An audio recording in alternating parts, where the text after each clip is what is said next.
तो कुल मिलाकर दिख रहा है कि कांग्रेस अब स्वतंत्र रूप से फैसले ले रही है, गांधी परिवार से इतर फैसले ले रही है। तो आपकी सियासत का होगा क्या? आप तो पूरा ध्यान केवल गांधी परिवार पर केंद्रित करते रहते थे, पर अब कांग्रेस ने अपना ध्यान आपकी नीतियों पर, आपके कार्यक्रमों पर और आपके कारण से देश में आए हुए संकट पर केंद्रित कर दिया है। खड़गे जी ने आज बताया है, ऐसे ऐतिहासिक फैसले लेंगे कि आपकी चूल्हे हिल जाएंगे। क्या हुआ चिंतामणि जी, घबरा तो नहीं गए?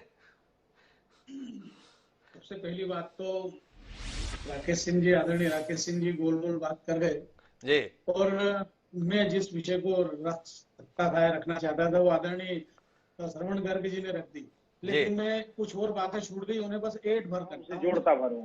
देखिए, वस्तुतः कांग्रेस का नेतृत्व तो भयभीत है और वो खड़गे जी के भी पैर नहीं जमने देना चाहता है।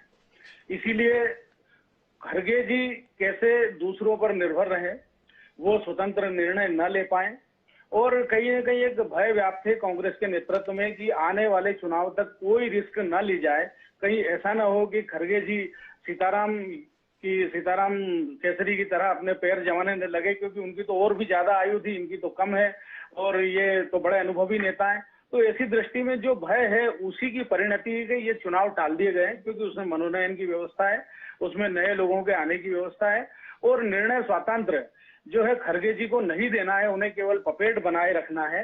इसका प्रयास और इसकी कोशिश में ये सारे निर्णय लिए गए हैं। मैं 1 मिनट रोकूंगा चिंतामणि जी, आपके दावे में और लिए गए फैसले में तो बड़ा अंतर है।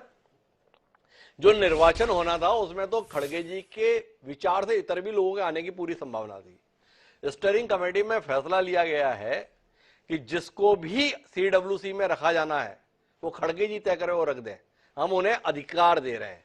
उसमें यह नहीं आया कि संसदीय दल की नेता सम्माननीय सोनिया गांधी और खड़गे जी मिलकर तय कर लें। उसमें यह भी नहीं कहा गया कि पूर्व राष्ट्रीय अध्यक्ष राहुल गांधी जी और खड़गे जी मिलकर तय कर लें। गांधी परिवार की कोई भूमिका नहीं, केवल खड़गे जी। यही तो मैं आपसे कह रहा हूं, आपके लिए तो संकट हो गया। आप बार बार बताते थे कि सब कुछ गांधी परिवार के अनुसार हो रहा है और वो फैसले ले रहे हैं कि अब गांधी परिवार कुछ नहीं करेगा, जो भी करेगा कांग्रेस ही करेगा। उलझ गए आप चिंतामणि जी, देखो अभी भी उलझ गए आप अपने उत्तर में बताना चाह रहे थे, अरे खड़गे जी को नहीं जमने दे रहे हैं, फैसला तो लिया गया है, खड़गे जी सब कुछ है। अब वैसा ही है कि माल सब तुम्हारा पर हाथ मत लगाना, केवल औपचारिक चेहरा है उनका और उनको बैसाखी दे दी गई है कि अब इन्हीं बैसाखियों पर आपको दौड़ लगाना है, आप दौड़ लगाने के लिए स्वतंत्र हैं, लेकिन इन्हीं पर चलना है, इन्हीं बैसाखियों पर। तो उसी की आप कांग्रेस में अगर लोकतंत्र की अपेक्षा करेंगे तो ये वदतो व्याघात है, इसको संस्कृत में कहते हैं कि जो कहा जाए उसी का विपरीत है। कांग्रेस में कभी लोकतंत्र रहा नहीं और इतने सालों से परिवार का कब्जा है। 26 साल सोनिया जी रही, फिर राहुल गांधी जी आ गए, फिर अभी जो है खड़गे जी केवल एक नाम भर के लिए, क्योंकि बहुत ज्यादा संभव नहीं था और एक विद्रोह पनप रहा था, तो उस विद्रोह को शांत करने के लिए आने वाली पराजयों को मद्देनजर रखते हुए, क्योंकि उन्हें अभी भी दिख रहा है कि लोकसभा में कोई सफलता उन्हें मिलनी नहीं है और 2029 तक अभी प्रधानमंत्री पद पर कोई वैकेंसी नहीं है। दूसरा, जो अन्य राज्यों में चुनाव है वहां भी कोई आशातीत सफलता उनको मिलने नहीं वाली है, इसलिए स्वाभाविक रूप से उन्होंने दोष किस पर मढ़ा जाए, सारे पराजयों की जिम्मेदारी राहुल गांधी जी पर ना हो, इसकी एक कोशिश भर है।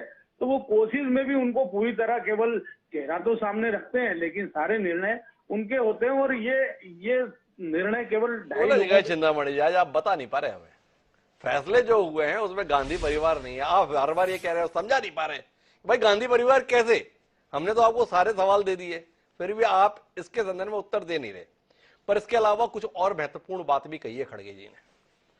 उन्होंने कहा है कि हम अधिवेशन ऐसे दौर में कर रहे हैं जब देश के सामने कई गंभीर चुनौतियां हैं, लोकतंत्र और संविधान पर खतरा मंडरा रहा है, संसदीय संस्थाएं गंभीर संकट से जूझ रही हैं, राजनीतिक गतिविधियों पर पहरेदारी हो रही है। कुल मिलाकर उन्होंने ये बताया है कि जिस पार्टी से आप ताल्लुक रखते हैं उस पार्टी ने इस देश में लोकतंत्र को खत्म करने के संदर्भ में अभियान चलाया हुआ है। ऐसे में कांग्रेस की नैतिक जिम्मेदारी है, देश का सबसे पुराना राजनीतिक दल होने के नाते, वो देश में लोकतंत्र को बचाए रखे, व्यक्ति की स्वतंत्रता को बचाए रखे, राजनीतिक मर्यादा को बचाए रखे। आपके संदर्भ में इतने गंभीर आक्षेप हैं,